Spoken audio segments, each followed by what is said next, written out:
Olá, eu sou a Joana, estamos aqui no Soajo, no nosso terreno, aqui no Parque Nacional da Peneda Gerês, e vamos falar um pouco sobre o Bosque de Alimentos, que é aquilo que nós temos vindo a implementar e a desenvolver aqui em nossa casa, onde procuramos criar um ecossistema produtivo e estável, regenerativo e em harmonia também com o resto do ecossistema à nossa volta. Olá, eu sou Yassine. Também estou bastante interessado a implementar projetos de bosque de alimentos. Começamos aqui há 7 anos a fazer aqui a nossa primeira implementação. Só nos últimos 4 anos é que nos temos conseguido dedicar assim um bocadinho mais. E a ideia aqui do Bosque de Alimentos é trazer-nos muita diversidade e estabilidade para o ecossistema. Então, um bosque de alimentos é uma forma de nós produzirmos vários produtos, várias necessidades humanas, imitando a natureza, não é? Então, se nós virmos um ecossistema florestal, ele é altamente produtivo, ele tem vários estratos, várias camadas, várias interações entre as diferentes espécies que o compõem e ele é muito estável e resiliente. Então, uma floresta ninguém precisa de regar, ninguém precisa de adubar, não precisa assim de grande manutenção, porque uma vez que ela está estabelecida, ela vai perdurar durante décadas, não é? Ou centenas de anos, ou milhares de anos, se não houver nenhum incêndio ou se ninguém a abater. Então, é nós tentarmos imitar esses processos naturais e selecionarmos as variedades e as espécies que nós queremos, de forma a conseguirmos tirar maior proveito desses ecossistemas.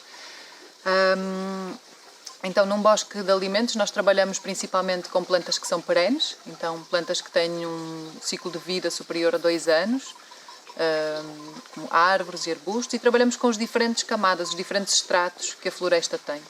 Então temos a nível da copa das árvores mais altas, árvores de grande porte, temos árvores de pequeno porte, temos arbustos de grande porte, arbustos de pequeno porte, temos depois a camada das herbáceas junto ao solo e podemos também retirar raízes, cogumelos, trepadeiras que depois podem crescer também ali pelo meio. Por isso há uma série de estratos que interagem entre si e a partir de onde nós podemos retirar o maior proveito. O que é preciso é nós fazermos um bom planeamento, um bom design, para conseguirmos implementar o nosso bosque de alimentos, não é? E selecionarmos exatamente aquilo que nós queremos, também perante as nossas necessidades e capacidades para fazermos a manutenção. Então acho que é importante ter uma perspectiva daquilo que se quer como recursos dentro deste bosque de alimentos. E isso é que vai depois fazer uma variação dentro dos vários tipos de bosques de alimentos que podemos criar, não é? Então a ideia é criar diversidade para ter estabilidade e resiliência dentro do ecossistema e ser um elemento, o ser humano ser um elemento ativo dentro do bosque de alimentos, em que a nossa intervenção, a nossa poda, a nossa adubação, a nossa plantação ajuda a que o ecossistema fique mais estável, mais complexo e mais produtivo em área. O importante de ter ideia é que, como há diversidade e complexidade, quando se quantifica a quantidade de alimento que se tira, não é de um alimento só, não é? Então é a totalidade que se consegue tirar dos recursos dentro do bosque de alimentos que faz com que ele seja realmente mais produtivo por área do que se for uma monocultura. E então, falando assim um pouco sobre a história do bosque de alimentos, que várias culturas assim pelo mundo fora já usam os bosques de alimentos como forma de produção, não é? Nós já tivemos, por exemplo, em Marrocos, nas zonas do deserto, onde eles têm uma forma de produção nos oásis, onde por baixo das grandes palmeiras de produção de tâmaras, eles têm as oliveiras, têm as figueiras, têm as ameixieiras, não é? Têm as árvores de fruto. E por baixo dessas árvores de fruto, então, eles têm toda a parte da produção das herbáceas e as suas culturas anuais. Ao mesmo tempo, eles têm toda a gestão de animais que é feita também dentro desse espaço, não é? Então, pronto, esse é um exemplo. Em África existem outros lugares também onde as pessoas já produziam com um sistema de bosque. Na Ásia também existe muito essa tradição de, na vez das pessoas terem apenas uma horta no seu quintal de casa, elas têm sim todo um sistema de produção com horta, integrado com árvores, e onde eles tiram uma série de recursos, a nível alimentar, mas também a nível de lenha, de estacas, para estacarmos as plantas, de postes para algum tipo de construção, de animais, mesmo fibras para podermos fazer atilhos ou para fazer tecidos, ou plantas tintureiras, ou para termos abelhas. Então há assim uma série de outros elementos que nós podemos introduzir nesse bosque de alimentos. Então, na verdade, é um sistema muito complexo, com várias interações, e então, a nível científico, ele não está muito estudado, porque como ele é tão diversificado, não é fácil, lá está, como a Yassin estava a dizer, de conseguirmos quantificar e conseguirmos analisar qual é o grau de produtividade, qual é o... não é? Porque é tão complexo. Assim, a nível da Europa, nós temos, se calhar, aí uns 30 anos ou 40 anos em que as pessoas começaram, principalmente em países como Inglaterra e França, a implementar sistemas de bosque de alimentos. Há um senhor que é o Robert Hart, que começou no Reino Unido há 40 anos a fazer o seu bosque de alimentos em cerca de 2.000 metros quadrados. E será assim um exemplo em clima temperado, que é o nosso clima europeu, mais desenvolvido que nós temos aqui. Cá em Portugal é ainda assim uma história mais recente, neste modelo mais diversificado, se bem que nós já temos o sistema do montado alentejano, por exemplo, que também poderá ser considerado uma espécie de bosque de alimentos, porque nós estamos a produzir cortiça e olival em combinação com animais também, ou cereais, não é? Por baixo. E alguns modelos também silvopastoriza, em que nós temos, não é, os animais a pastarem na serra, por exemplo, também em combinação com árvores como os carvalhos e os castanheiros. Então isso são modelos assim, se calhar os modelos mais tradicionais que nós conhecemos. E se nós virmos, na verdade, a partir de uma árvore de carvalho, por exemplo, a quantidade de bolotas que nós conseguimos tirar e o nível e o grau de hidratos de carbono que nós conseguimos tirar dessas bolotas é muito superior àquilo que nós conseguiríamos tirar, por exemplo, de um campo de batatas. E a necessidade de manutenção e a necessidade de implementação de um carvalho é muito inferior àquilo que é preciso para nós todos os anos cultivarmos um campo de batatas. Por isso também tem a ver um pouco com o aspecto de nós diversificarmos um bocado também a nossa ideia sobre a alimentação e se calhar recorrermos a outro tipo de alimentos, como a bolota do carvalho, que já fez parte da alimentação ibérica durante milhares de anos, há uns 1000 anos atrás. A castanha também, por exemplo, e muitas outras plantas, mesmo plantas espontâneas que existem na nossa região e que são comestíveis, e então também reaprendermos um bocado a convivermos com aquilo que a natureza generosamente já nos dá e aumentarmos e potenciarmos essa capacidade de produção. Então agora vamos falar sobre as características gerais de um bosque de alimentos, apesar de haver as suas especificidades em relação à escolha da vegetação e de como se implementa e como se faz a gestão. Há características que são assim generalizadas em relação aos bosques de alimentos. A primeira, que a Joana já tinha falado, é de ser maioritariamente plantas perenes, especialmente a longo prazo. A estabilidade do solo vem através da sombra, da constante matéria orgânica que é depositada em cima, de não haver solo nu e à mostra, de haver uma interação muito grande entre as plantas que se mutuamente ajudam em vários estratos, tanto as partes da copa, das árvores altas, como dos arbustos. O efeito de bordadura também é muito importante, onde podemos tirar maior proveito da entrada da luz solar. Isso é uma característica importante no nosso clima, porque a maior parte dos bosques de alimentos que se conhecem e que se têm trabalhado são a nível tropical. E ali a incidência solar é diferente daqui do nosso clima. Então nós aqui temos de ter mais atenção a deixar que a luz entre dentro do bosque. Porque se o bosque de alimentos for muito cerrado, não vamos conseguir ter essa estruturação dos vários patamares. E então nós temos que espaçar, se calhar, mais as árvores de copa grande para conseguir ter luz a entrar e para podermos ter mais produção nos patamares mais abaixo. Outra característica importante nos bosques de alimentos é a sua própria fertilização. Então, para além das folhas caducas e de várias plantas que são companheiras das outras árvores e que podem adubar, também temos que usar plantas fixadoras de azoto, em que no nosso clima temos algumas, que vamos falar mais à frente, mas que elas têm o seu papel como ajudar a nutrir e adubar, se podemos assim falar, né? O bosque de alimentos. Né? Mais alguma característica? Acho que é isso. Bem, Sim, então, e depois há esta parte. E as plantas anuais? Não há esta possibilidade de nós podermos produzir a horta também?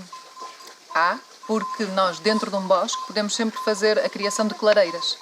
Então tudo o que é a nossa horta mais convencional, mais tradicional, que são plantas hortícolas que têm uma exigência muito grande a nível de luz solar, nós fazemos a nível de uma clareira. Então criamos uma clareira e é aí que fazemos a nossa horta. Ou usamos a própria zona da bordadura do bosque, não é? Onde há toda essa exposição ao sol, onde há mais exposição ao sol, para pormos as nossas plantas anuais. Então, há uma série de benefícios, não é? Nós estamos, no fundo, a trabalhar com os próprios mecanismos da natureza, na vez de estarmos a trabalhar contra a natureza. Porque a vontade da natureza é sempre de evoluir e de criar mais complexidade, de criar mais ligações. E nós, ao mantermos um ecossistema de monocultura ou de horta, em que estamos a produzir apenas a um nível desses estratos, nós estamos sempre a trabalhar com a natureza, sempre a trabalhar com as ervas espontâneas que querem voltar a invadir e a fazer o seu papel para a sucessão do terreno, não é? Então nós, ao criarmos um bosque, estamos a usar os próprios mecanismos que a natureza tem para criar essa evolução e essa complexidade, mas selecionando as espécies que nós queremos para produzirem para nós. São sistemas com baixa manutenção, por isso, como já falamos, a necessidade de manutenção de uma árvore é muito inferior à necessidade de manutenção de uma horta. É um sistema que, depois de estar implementado, tem muito pouca necessidade de manutenção. Vamos lá para colher e para fazer, se calhar, algumas podas, alguma gestão do terreno, alguma cobertura, mulch, mas a manutenção é muito pouca. Tem uma diversidade enorme de produtos, porque nós vamos poder colher desde os estratos mais baixos, como falamos, não é? Desde raízes, plantas herbáceas, plantas medicinais que possam crescer, podemos ter abelhas, podemos introduzir animais também, podemos colher lenha, podemos colher postes, podemos colher seiva das árvores, podemos colher troncos para lenha, para madeira, podemos colher frutos, podemos colher sementes. Então há uma grande diversidade de produtos, não é? que nós podemos retirar, porque estamos a produzir em vários níveis. Então depois há uma estabilidade muito grande no sistema, não é? Uma resiliência muito forte no sistema ao longo do tempo, que só vai se aumentar ao longo do tempo, à medida que o sistema vai evoluindo e vai criando a sua própria ligação e começando a trabalhar como um organismo só, ele vai se tornando mais forte. E em termos ecológicos, então, acho que é muito claro que estamos a fazer um trabalho de regeneração do terreno, não é? Porque o solo vai ganhando toda uma estratificação, vai ganhando uma fertilidade própria e natural, sustentável por si só. E estamos a criar uma série de abrigos também para a vida selvagem com esses ecossistemas. Ao mesmo tempo, mantemos sempre uma cobertura do solo que evita a erosão e por isso, sim, são ecossistemas que têm várias vantagens. E a nível ambiental também, não é? Estava a dizer que também tinha essas estruturas todas. Não é? Estes bosques, para além de darem recursos que nós podemos usar, são os maiores captadores de dióxido de carbono, não é? E de fixação do carbono através no solo. E então são ótimas possibilidades e estratégias para termos mais floresta, não é? Mas que não seja uma floresta em que o ser humano não possa ter uma ação, não é? E uma ligação com essa floresta de sustento e de gestão. Não é? E então aí conseguimos tirar essas várias vertentes, não só de ajudar a captar o dióxido de carbono e a fixá-lo, mas também de ser produtivo e poder dar realmente um retorno económico. Né?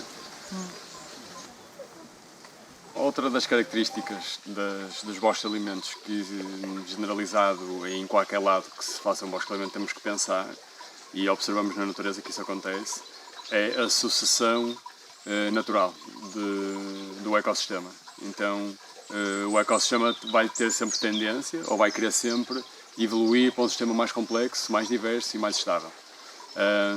Então, quando nós planeamos o nosso bosque de alimentos, é importante termos essa sucessão em mente. Então, para além de planearmos onde é que as plantas vão ficar e as suas estratificações, a nível do tamanho e da necessidade de luz, também temos que pensar no tempo. Então, quando nós começamos com um terreno degradado de pastoreio, por exemplo, e queremos evoluir isso para um bosque de alimentos, nós temos que ter em conta que vai haver uma certa sucessão, em que vão aparecer primeiras plantas pioneiras, de todos estes estratos também, que vão criar as condições necessárias para o solo evoluir e para a complexidade da rede alimentar do solo evoluir, para depois dar lugar às espécies mais produtivas e abundantes, que são aquelas que normalmente nós tiramos o alimento ou os outros tipos de recursos. Então esta sucessão é essencial para nós conseguirmos criar a estabilidade. Então, um exemplo comum é pegar numa zona, num terreno que cardeu, por exemplo, não é? E chegar lá e plantar carvalhos.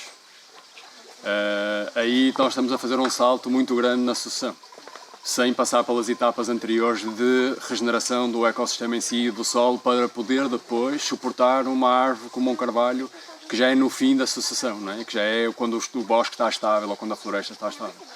Então, se nós não tivermos isso em mente, as plantas no início vão ter mais dificuldades em se estabelecerem. Por isso é importante nós termos essa perspectiva de que é importante usar as plantas pioneiras, ou plantar as plantas pioneiras que nós queremos também, para conseguirmos criar essa sucessão de uma forma estável e mais rápida. E essa sucessão também é importante perceber que ela não vem só das árvores, não é? A sucessão também acontece com os micro-organismos, com os fungos, com as plantas pioneiras, não é? Elas próprias têm uma sucessão diferente, não é? Então há plantas que são muito adaptadas a solos degradados, mas que depois, quando o solo começa a ficar rico, elas já não se dão, ou quando há pouca ou muito adaptadas a muita luz, e quando começa a haver sombra, deixam de poder vingar porque a falta de luz faz com que elas não consigam propagar. Então é interessante porque é o que nós vemos na maior parte da paisagem portuguesa também, não é? Que temos as plantas invasoras, que as pessoas chamam invasoras, né? Que para nós são plantas pioneiras, a tomar conta da maior parte dos terrenos abandonados. Então houve uma degradação inicial e agora o que a natureza está a fazer é as espécies mais resistentes, mais adaptadas a condições adversas, conseguem vingar para criar matéria orgânica, para criar vida, para depois aos pouquinhos, se não houver degradação outra vez, de nós conseguirmos e ajudar a transformar aquele bocado numa floresta. E é isso, da sucessão. Sim, aí faz-me pensar um pouco nesta questão que é sempre um debate entre as plantas nativas ou as plantas mais exóticas, não é? Que muitas vezes também são introduzidas nos bosques de alimentos para conseguirmos criar mais diversidade. E na nossa perspectiva, a verdade é que a maior parte das plantas que nós mesmo hoje consideramos como plantas nativas foram trazidas e vieram de outros lugares, não é? Mesmo as macieiras, as pereiras, o próprio castanheiro. A castanha foi introduzida pelos romanos há 2000 anos atrás. Então, no fundo, a natureza não conhece estas fronteiras que nós delimitamos e que nós criamos, não é? E então ela própria ela evolui também, porque as sementes viajam e as plantas viajam através do vento e através dos animais, incluindo o ser humano. E se nós temos a possibilidade de aumentar a nossa capacidade de produção através da utilização de algumas destas espécies, que tenham um comportamento adequado e que seja possível de ser controlado também no ecossistema que estamos a criar, então elas só podem ser benéficas para o trabalho que nós estamos a fazer. E então como é que se vai fazer a implementação do bosque de alimentos? Quais são os passos a dar?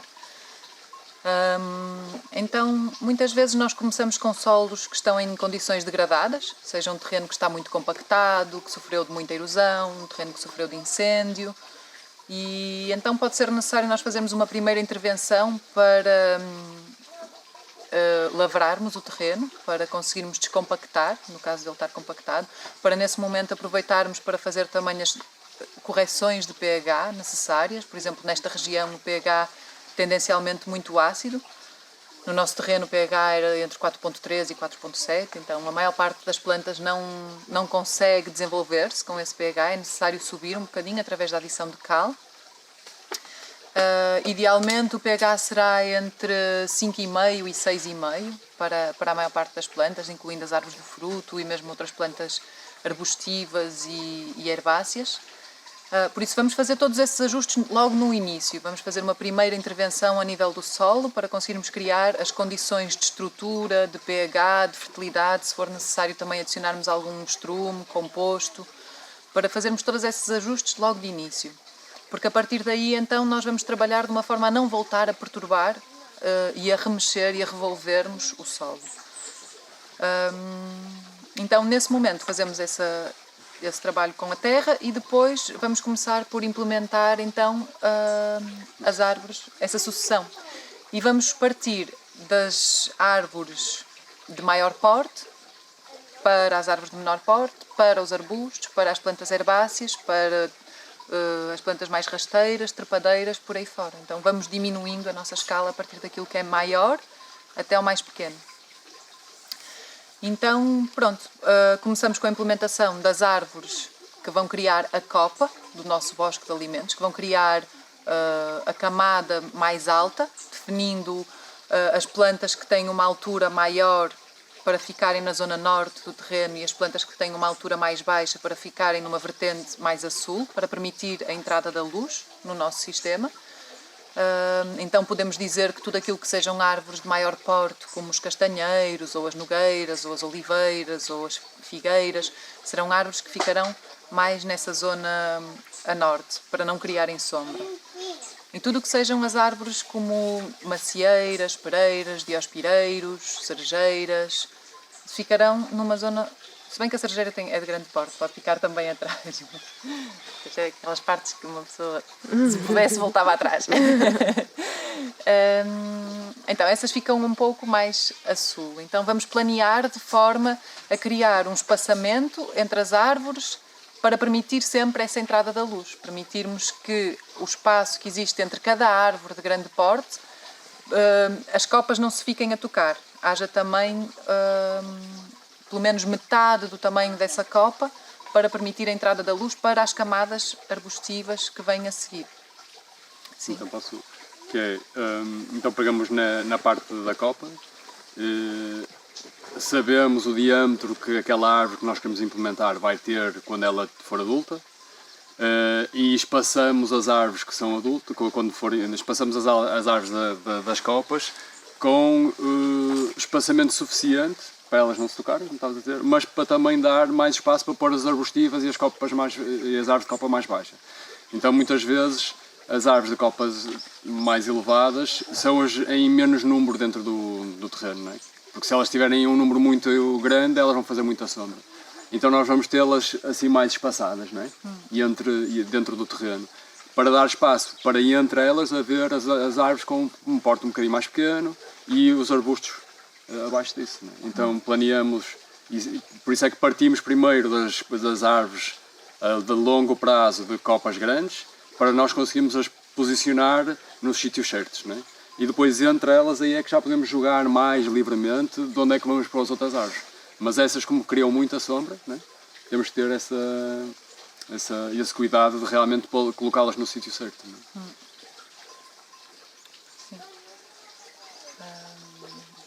Então, esta implementação que é feita é a seguir esta sucessão. Então fazemos esta primeira intervenção, que é um boost energético ao lavrarmos o terreno, não é? Ao arejarmos o solo, ao criarmos esse arejamento, vai haver ali um boost de regeneração.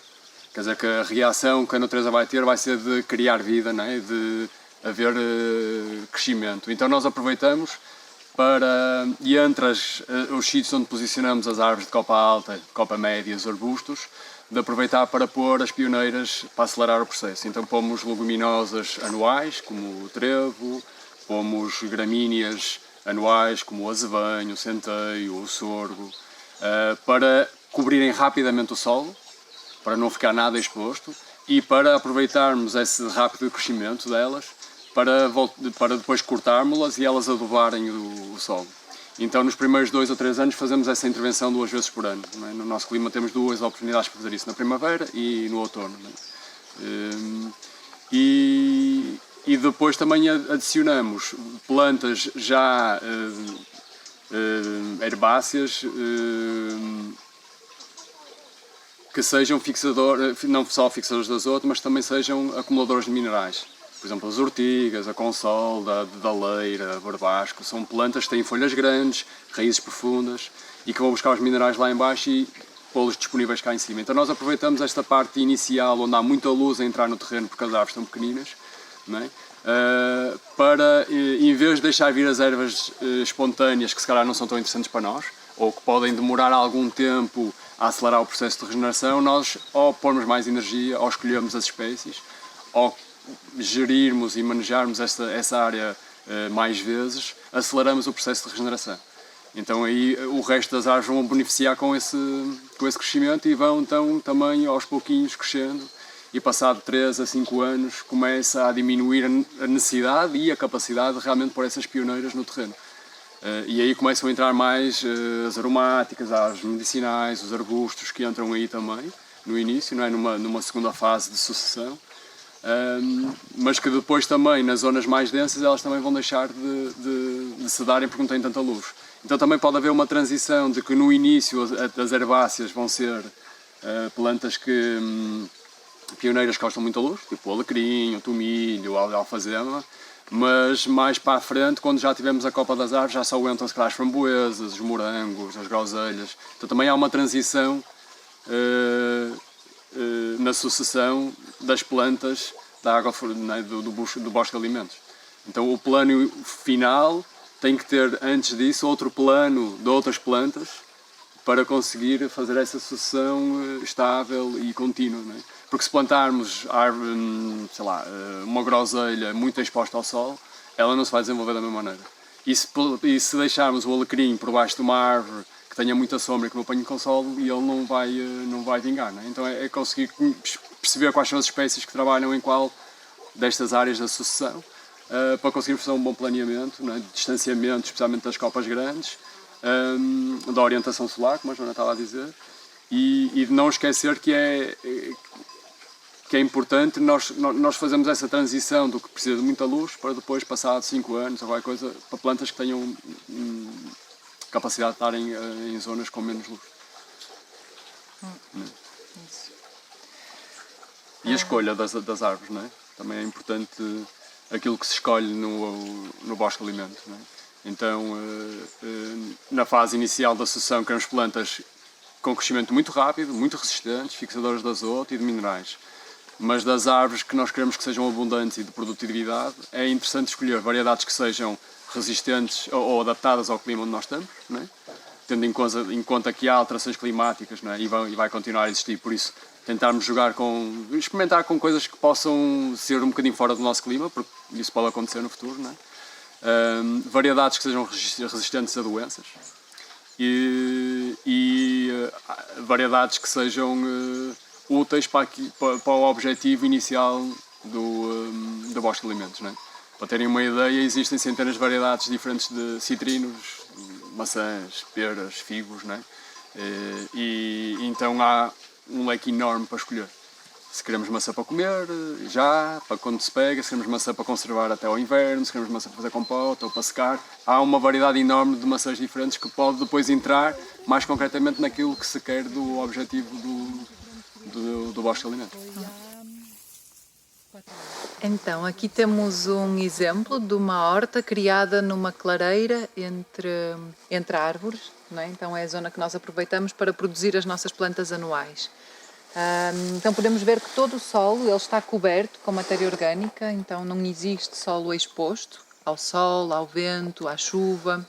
Então o solo está coberto e protegido da erosão. Está também semeado com uma cobertura permanente de trevo, que é uma planta leguminosa, por isso ela vai fazendo uma adubação natural do terreno. E existe uma série de consociações de plantas que se beneficiam umas às outras e que tiram partido das várias camadas que mesmo na horta nós podemos ter, não é? Por exemplo, termos os tomates plantados em conjunto com o basílico.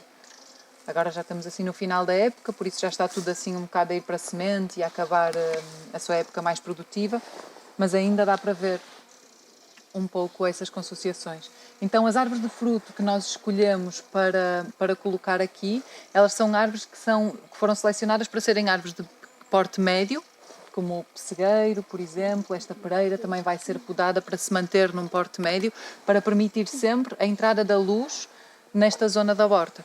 Então à frente temos uma linha plantada com macieiras anãs, para mantermos essa produtividade na zona da bordadura do terreno. Então as macieiras que estão naquela zona a sudoeste do terreno são macieiras de pequeno porte, então elas são produtivas e não vão retirar luz para a zona da horta.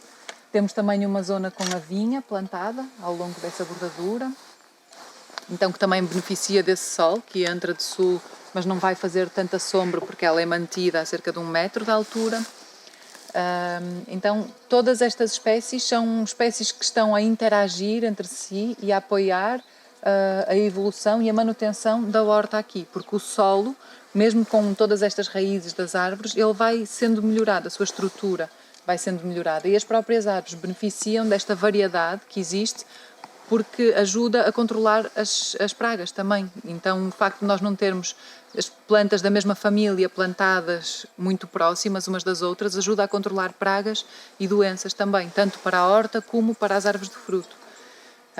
Então a questão da escala também, para nós podermos criar um bosque comestível, ela pode ser muito variável. Nós tanto podemos ter um bosque de alimentos numa escala pequena, do tamanho em que nós podemos enquadrar a nossa horta e as nossas árvores de fruto, fazendo essa seleção de espécies, não é? Realmente para termos espécies de pequeno porte, que não vão fazer muita sombra, posicionadas num sítio em que ajuda a fazer uma barreira de vento, a não criar sombra, para podermos pelo meio fazer a nossa plantação das anuais. E podemos aumentar a escala e transformar isso realmente num sistema mais produtivo e mesmo a nível comercial também podermos usar um sistema de bosque de alimentos. Então aqui temos um exemplo de um bosque de alimentos numa fase em que já temos algumas das árvores de produção implementadas, portanto temos uma linha de macieiras e aveleiras, que será o nosso objetivo de produção neste terreno, com estas árvores de maiores, que são árvores de crescimento muito rápido para a produção de matéria orgânica, que são paulónias, ou os quiris do Japão. E pelo meio, para já, ainda temos a horta, mas a ideia é que aqui no futuro não haja horta. Então, numa perspectiva a longo prazo, quando nós estamos a planear um bosque de alimentos, temos que ter uma perspectiva a longo prazo que não é o mesmo quando é para uma horta, que nós estamos a pensar se calhar em meio ano e por estações, não é? Aqui estamos a pensar em décadas. Quando vamos pensar, ok, daqui a 30 anos, como é que isto vai estar? Quando estas árvores realmente estiverem todas no seu porte máximo. Então o trabalho de implementação não precisa de ser feito todo ao mesmo tempo. Não é? Se tivermos esses recursos e se tivermos essa capacidade, não é? Tanto de recursos humanos como recursos financeiros e todas as condições necessárias, nós podemos implementar logo de uma vez. Mas se não, nós podemos ir faseando a nossa implementação, começando pelas árvores de maior porte, depois as árvores com mesmo árvores, mas tamanho mais pequeno, depois a nível dos arbustos, depois a nível das herbáceas. Então aqui nós estamos nessa fase em que já temos as árvores implementadas. Este ano vamos continuar ainda com a implementação das árvores, vamos introduzir mais uma linha de árvores na zona a norte para a produção de macieiras e aveleiras.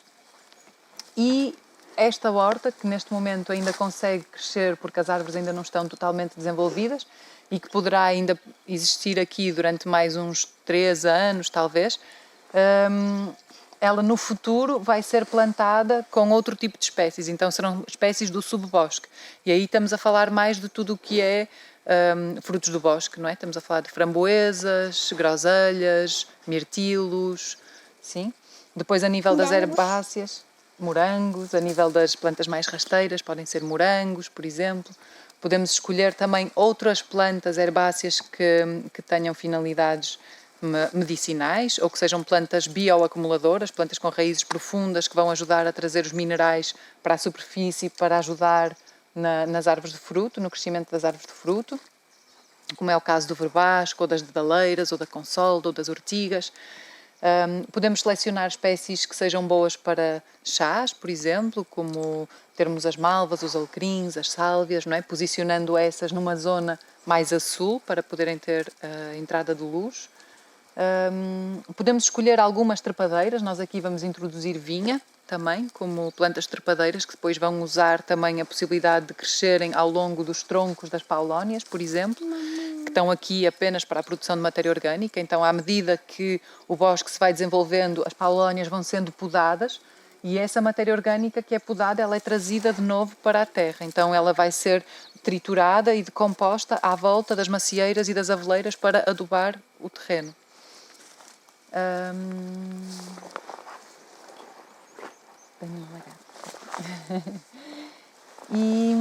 E assim então nós podemos olhar para aqui e imaginar que daqui a, nem é preciso 30 anos, não é? Mas daqui a 10 anos, então isto vai estar tudo debaixo de uma copa de árvores e vamos andar por baixo de um bosque em que todas as espécies que aqui crescem serão no fundo alimentos. Quando nós falamos do bosque de alimentos é quase como idealizarmos um jardim do Éden, em que tudo aquilo que nos rodeia é comida. E nós podemos colher desde os planos mais rasteiros até cá em cima nas árvores. Então, vivermos num ecossistema de abundância, de diversidade e que seja autorregulado e autofértil também por si só. Aqui temos o exemplo de algumas plantas que nós podemos usar no meio desse bosque de alimentos, como a batata doce, não é? Que é uma raiz. Então, ela não vai competir com outras plantas que ocupam um estrato mais aéreo do nosso sistema. Então nós aqui colocamos a batata doce com o milho, por exemplo, que é uma planta que tem um comportamento mais emergente. Ela cresce muito e em altura e não há qualquer competição entre elas. Mais à frente temos umas com a florzinha amarela, que são os tupinambos também, que são raízes e é uma planta perene e dá uma espécie de uma batatinha debaixo da terra, que é comestível, é muito boa, também se chama alcachofra de Jerusalém. Mais raízes, temos a possibilidade de usar a cenoura brava, por exemplo, introduzindo também essas sementes. Tudo o que é do extrato mais herbáceo, nós podemos introduzir mais a partir de sementes ou estacas que nós próprios vamos propagando, não é? As árvores é que podemos adquiri-las já com algum tamanho para conseguirmos também ter produção mais cedo. Mas senão também podemos introduzir nós os porta-enxertos e colocar nós depois o enxerto, não é? E fazermos o sistema ir evoluindo aos poucos. Por isso é um sistema em que nós vamos continuamente interagindo também, não é? Mesmo uma vez que ele esteja implementado, nós vamos observando e continuando a interagir com ele para percebermos como é que está a funcionar, o que é que precisa de ser ajustado, para podermos fazer a manutenção, se calhar fazendo as podas, trazendo a matéria orgânica para a cobertura do solo.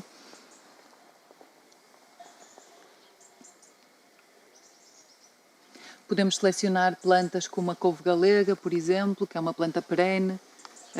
Então, se nós permitirmos, é uma planta que pode ficar no sistema durante vários anos também. E que é interessante usar nessa fase inicial, quando estamos a implementar, enquanto existe ainda muita entrada de luz no nosso bosque. Podemos usar as couves, os alhos franceses, podemos colocar os tomateiros, basílicos, cenouras, tudo aquilo que colocamos na horta. No início, ainda estamos a trabalhar com muita entrada de luz, não é? É como se fosse ainda estamos a dar início a sair da clareira para ir para o bosque. Então aí ainda podemos usar essas plantas que têm necessidade de luz. Então, se nós olharmos à nossa volta, a natureza ela é produtiva e abundante em todas as suas camadas, desde as ervas até aos arbustos que nós temos aqui, que são os codeços, leguminosas, fixadoras de azoto, a cumprir o seu papel de adubação do terreno, de fertilização natural do solo, para poderem depois crescer essas grandes árvores de maior porte, os carvalhos e outras espécies, não é? que nos rodeiam.